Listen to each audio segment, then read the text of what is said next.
별님께 성도 여러분 안녕하세요. 이 시간에 구약 이야기 민수기서 6번째 시간 함께 하도록 하겠습니다. 오늘은 민수기서 22장에서 26장에 나오는 말씀으로 우리가 함께 말씀을 나누고자 하는데요.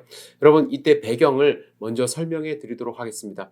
이스라엘 백성이 이제 가나안 땅에 진군하기 위하여 모압 평지에 진을 치게 됩니다. 이때 모압 왕이던 십볼의 아들 발락이라는 사람이 이스라엘이 근처에 진을 쳤다는 이야기를 들어요. 그는 간담이 서늘해졌습니다. 엄청나게 많은 인구가 자기 평지에 진을 치게 되니까 자기가 진멸하게 될까봐 이제 걱정을 하게 됩니다. 그래서 장로들을 불러서 이 일을 논의합니다. 그래서 내린 결론이 무엇이냐면 부도로에 있는 부올의 아들 발람에게 사신을 보내는 거예요. 이 발람은 이방 선지자였는데 상당히 유명한 사람이었습니다. 그가 복을 빌면 복이 임하고 또 저주를 내리면 저주가 임한다는 소문이 날 정도로 유명했습니다. 그래서 발람이라는 사람에게 이스라엘 백성을 저주하기를 사주하는 것입니다. 그래서 자기네들은 힘이 없으니까 이 주술적인 힘이라도 좀 빌리려고 할 생각이었습니다. 하지만 이 발람은 처음에 거절합니다. 왜냐하면 하나님이 그에게 밤에 나타나셔서 너는 그들과 함께 가지도 말고 백성 저주하지 마라. 그들은 내 복을 받을 자인이라 라고 말씀을 하셨어요. 그래서 발람은 사신들을 돌려보냅니다. 하지만 이 발락 왕은 포기하지 않고 더 높은 고관들을 보내고 재물도 함께 보냅니다. 발람은 그 일로 하나님께 간구해요. 근데 하나님이 뭐라고 말씀하시냐면 같이 가라고 하십니다. 그러면서 내가 내게 이르는 말만 준행할지니라 라고 명령하세요. 하나님이 첫 번째는 가지 말라고 하셨다가 왜 두 번째는 가라고 하셨을까? 하나님이 뻔히 보신 거예요. 이 사람 이미 마음은 가고 싶은 마음이 있었다라는 거죠. 막아봐야 소용없으니까 그 탐욕을 아셨기 때문에 그래 가는데 너 절대로 저주하지 마. 내가 하라는 말만 해 라고 하신 것입니다. 하나님이 그가 어떻게 행동하는지 이렇게 보시니까 그가 출발을 했어요. 그래서 하나님이 진노하십니다. 그래서 하나님의 사자가 그 얘기를 막습니다. 하나님의 사자가 칼을 빼어 손에 들고 길에 서 있었습니다. 근데 그의 나귀가 타고 가던 나귀가 이제 그것을 보고 도망치려고 발버둥을 치는 거예요. 근데 그것을 알아채지 못한 발람은 이제 나귀의 따귀를 때립니다. 그러니까 하나님께서는 여기서 아주 초자연적인 일이 벌어지게 하시죠. 나귀의 입을 열어 발람으로 듣게 하십니다. 바로 그때 여호와께서 발람의 눈을 밝혀 사자를 보게 하십니다. 오히려 이 장면에서는 나귀가 충성되고 발람이 이제 불순종하는 그런 모습이 이제 보입니다. 하지만 이런 사건이 있음에도 불구하고 발람은 발락을 만나요. 발락이 모압 변경 끝까지 이제 쫓아와서 발람을 영접했습니다. 그리고 소와 양을 잡아서 이 발람을 극진하게 대접합니다. 그만큼 절실했던 거예요. 그래서 이스라엘 백성을 저주하라고 뇌물까지 주겠다고 약속합니다. 이때 바알의 사제였던 이제 발람이 뒤돌아 나와서 여호와께 어떤 말을 할 것인가를 묻습니다. 하나님은 발람의 입을 통해 예언을 주시겠다고 합니다. 근데 그 예언의 내용이 무엇이었냐면 이스라엘 민족을 저주하지 않고 오히려 축복하는 내용이었습니다. 그래서 그 말을 듣자마자 이제 발락은 다시 발람에게 쫓아가서 이스라엘을 저주해달라고 다시 요청을 해요. 그래서 바알의 신당으로 데려갑니다. 하지만 소용이 없었어요. 그곳에서도 발람은 이스라엘 민족을 축복하고 두 번째에 이어서 세 번째도 발람은 이스라엘 민족을 축복하게 되죠. 그러자 이제 발락은 포기를 해요. 그래서 발람 돌아가라고 이야기를 합니다. 하나님은 발락이 뇌물을 주고서라도 이제 이스라엘 백성을 발람이 저주하기를 원했지만 결국 저주가 아닌 축복을 하게 하신 거예요. 하나님의 의도하심, 또 하나님의 힘은 사람의 힘으로는 절대로 막을 수 없음을 보여주십니다. 그리고 또 한 가지, 하나님이 얼마나 세밀하게 이스라엘 백성들을 사랑하시는지 보여주고 계십니다. 정말 이 왕의 그 의도하심을 다 아시고 그 길을 다 막으셨어요. 그런데 여러분 25장에 보면 참 가슴 아픈 사건이 일어나요. 이스라엘 백성 하나님이 그렇게 막으시고 그들을 축복하게 하셨는데 스스로 저주에 빠져버립니다. 어떻게 빠진 줄 아세요? 모압 신전에 스스로 가게 된 거예요. 모압 신은 제가 몇 번 말씀을 드렸지만 모압신뿐만 아니라 이방 신전은 상당히 음란하다고 제가 말씀을 드렸어요. 그래서 성창이라는 게 있었는데 특히 바알을 흥분시켜야 하늘에서 비가 온다고 생각을 했습니다. 그래서 바알 신전에서는 성행위가 그냥 자연스럽게 일어났던 거예요. 이스라엘 백성들이 그 모습을 보면서 죄에 빠진 것입니다. 그것을 들락날락 거리기 시작하는 거예요. 모압 여인들과 음행했다고 성경은 말씀합니다. 이것이 그냥 단순하게 사랑에 빠졌다는 것이 아니라 종교적 성행위를 한 것으로 이제 학자들은 이야기를 합니다. 그들의 제사에 참여한 거예요. 그건 단순히 마음이 저거 어떤가 궁금증의 차원을 넘어서 정말 우상 숭배를 통해서 풍요제의에 그들이 참여를 한 것입니다.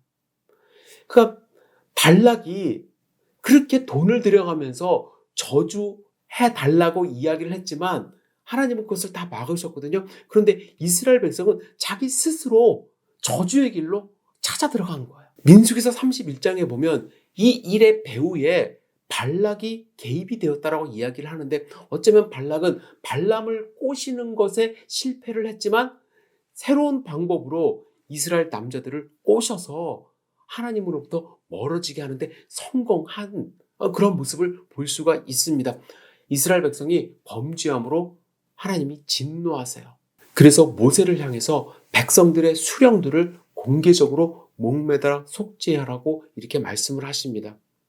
모세는 이스라엘 재판관들에게 바알 부올에 가담한 사람들을 죽이라고 이야기를 하죠. 이스라엘 백성들이 집단적으로 이 음행 사건에 가담한 것 그 자체가 정말로 심각한 범죄이지만 하나님은 그들을 사랑하셔서 출애굽 시켜주시고 광야에서 훈련시켜주시고 지금까지 잘 인도해 오셨는데 하루아침에 그들은 하나님을 배반하고 또다시 모압 여인들과 함께 정말 그들이 믿는 신전에서 놀아나는 것을 보시면서 하나님은 진노하셨습니다. 그래서 거기에 가담한 자들을 이제 죽이라고 명령을 하셨고 또 한 가지 연병이 돌기 시작합니다. 그래서 수많은 사람들이 이제 죽어나가는데 그때 정말로 눈치 없는 사람 하나가 등장을 하죠. 사람들이 죽어나가는 것을 보면서 하나님의 진노 때문에 심판을 받는 것을 보면서 회막문 앞에서 많이 울고 있는데 시므온 가문의 지도자 시므리가 공공연하게 미디안 여인을 데리고 이제 오는 거예요. 이때 제사장 비느하스가 회중 가운데서 창을 들고서 이제 시므리를 죽이게 됩니다. 그래서 그때 이제 연병이 이제 그치는데 연병으로 죽은 사람이 24,000명이나 된다고 말씀을 합니다. 정말 하나님이 이스라엘 백성들을 살려주시고 이끌어주시고 인구가 증가하게 하시고 먹여주시고 그랬는데도 불구하고 그들은 하나님께 반역함으로써 또 인구가 확 줄어드는 하나님의 심판을 받는 그런 모습을 보게 되는 것이죠. 여러분 여기서 두 가문을 비교해 볼 수가 있습니다. 레위 지파와 시므온 지파는 형제지간이에요. 원래는 둘 다 야곱이 있을 때 상당히 큰 잘못을 했습니다. 친여동생 디나가 세겜 족장의 아들에게 이제 강간을 당해요. 그 일로 인하여 시므온과 레위가 이제 주도해갖고 그 세겜 사람들을 다 진멸하게 되는 그런 사건이 있습니다. 그래서 둘이 저주를 받았어요. 하지만 저주를 받았지만 레위는 나중에 하나님께 쓰임을 받습니다. 물론 뿔뿔이 흩어져 살아가고 자기 땅도 없이 살아가지만 하나님을 섬기는 그러한 지파가 돼요. 특별히 모세와 아론을 통해서 그 지파가 일어서게 됩니다. 그래서 제사장 가문이 돼요. 하지만 시므온은요, 오늘 민수기에서도 정말로 하지 말아야 될 일을 앞장서서 함으로써 하나님의 큰 심판을 받게 되고 나중에 결국에는요, 자기 땅도 없이 이제 뿔뿔이 흩어지면서 살아가고 결국에는 이 시므온 지파는 가장 먼저 흔적도 없이 사라지는 그러한 지파가 됩니다. 잘못을 했지만 자기의 잘못을 뉘우치고 하나님의 편에 설 것인가? 아니면 그 잘못 잘 깨닫지 못하고 계속해서 반복된 죄를 범함으로써 하나님의 진노하심 끝에 있게 되는 것인가? 우리가 잘 생각해 보아야만 합니다. 여하튼 비느하스는 이 일로 인하여 하나님께 축복받게 됩니다. 그리고 그의 가문이 대대로 하나님을 섬기는 제사장 가문으로 이제 서게 되죠. 그 이후에 26장에 인구조사가 2차 인구조사가 일어납니다. 이 인구조사를 하신 이유는 있습니다. 이제 가나안 땅으로 들어갈 때 다시 한번 인원을 계수하면서 정말 전쟁에 나갈 수 있는 사람이 몇 명이 되는지 계수해보고 또 나중에 땅을 분배할 때 어느 지파가 몇 명인지를 알아야 큰 땅부터 이제 하나님이 제비를 뽑아서 분배를 하게 하시기 때문에 인구조사를 하셨던 거예요. 여러분, 이 도표 한번 보세요. 도표를 보시면 1차 인구조사와 2차 인구조사 좀 등락이 있습니다. 가장 큰 등락은 시므온 지파예요. 마이너스 37,000명. 한 사람의 잘못으로 정말 많은 사람들이 죽임을 당했고 또 인구가 늘지 않고 오히려 반 이상 줄게 되는 그러한 결과를 가져왔습니다. 그리고 가장 큰 지파는 유다 지파가 가장 큼으로써 12지파 가운데 이제 리더가 되어가는 그런 모습을 담고 있습니다. 전체적으로 보면은요, 인구가 늘질 않았어요. 40년이 지난 이후에 물론 광야라는 지형이 인구 증가하는 데는 어렵습니다. 하지만 분명히 증가할 수 있었음에도 불구하고 중간중간에 그들이 하나님의 심판을 받아서 불뱀 사건 기억나시죠? 그리고 연병으로 수많은 사람들이 죽게 됨으로써 하나님께 순종하지 않음으로써 결국에는 인구가 출애굽할 당시의 인구보다 조금 줄게 되는 결과를 가져옵니다. 그리고 나서 26장에는 레위 지파에 대한 인구조사 그리고 땅 분배에 대한 기준에 대해서 설명하는 것이 26장의 말씀입니다. 여러분, 민수기 22장부터 26장 사이에 이 말씀을 들으시면서 어떠한 마음이 드셨는지요? 하나님은 끝까지 우리를 사랑하십니다. 우리를 보호하십니다. 그런데 우리는 자꾸 삐져나가요.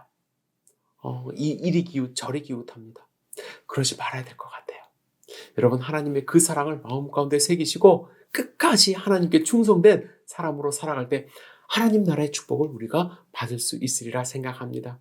여러분, 민수기서 읽으실 때에 하나님의 마음 함께 헤아리면서 읽으시기를 주님의 이름으로 축복합니다. 다음 시간에 계속해서 민수기서 7번째 강의로 만나도록 하겠습니다. 여러분, 한 주간 평안하시고 하나님 말씀 안에 거하시기를 축복합니다. 감사합니다.